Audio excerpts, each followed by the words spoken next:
Hiya Kevin, lovely to meet up with you at the range and start to do some work on your game.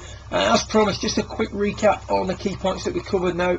Basically what we covered was through impact. We talked a little bit about your backswing and how the arms, although they work in, can work in at varying degrees, and I feel that over the past few months you've certainly got sort of distracted a little bit with working too much on the backswing, and you're not actually presenting the club properly to the back of the golf ball, struggling a lot with hitting the ground behind the ball, pulling the ball left, and you've been working on trying to keep the ball down but not having much joy with it unless you do it by rotating the club quickly, taking all the loft off it, and then the thing goes left on you anyway. So stabilising impact, the first thing we did was we took a look at a good player's impact position, and what we see here, as the player starts down, the weight moves forward, the handle of the club is coming in first, and if we just freeze the player at impact, what we would describe that impact position as in its simplest terms: weight forward,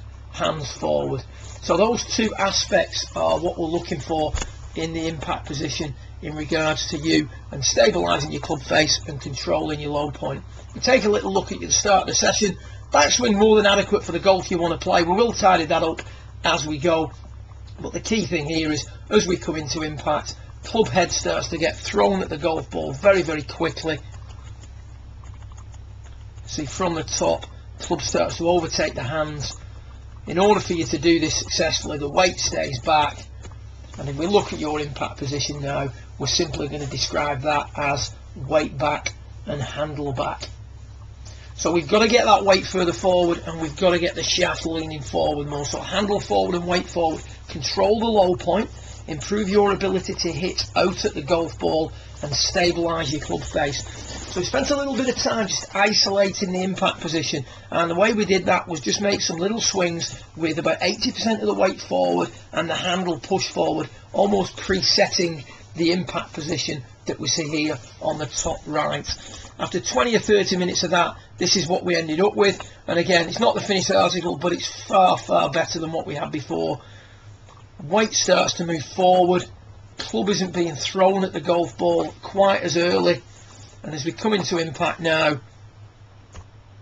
we've got the weight further forward and we've got the handle further forward. So again, it's not the finished article, far from it, but if we look at where the handle of the club was before,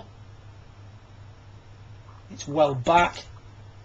The handle of the club now is further forward. Just bring that back a frame. The centre of the hip turn now is further forward than what we saw before. And the upper centre, the centre of the shoulder turn, rather than hanging back, is starting to move forward a little bit more also. So we get rid of all the lines and just describe the impact positions. We started off the session with the handle back and the weight back, and we wanted to get the handle and the weight more forward. Keep working on that, and as you saw at the end of your lesson, your ball flight will stabilise dramatically, your quality of strike improves, and the shape at which you hit your shots is more pleasing to the eye. Good luck with it, and I look forward to working with you again in a couple of weeks' time. Well done.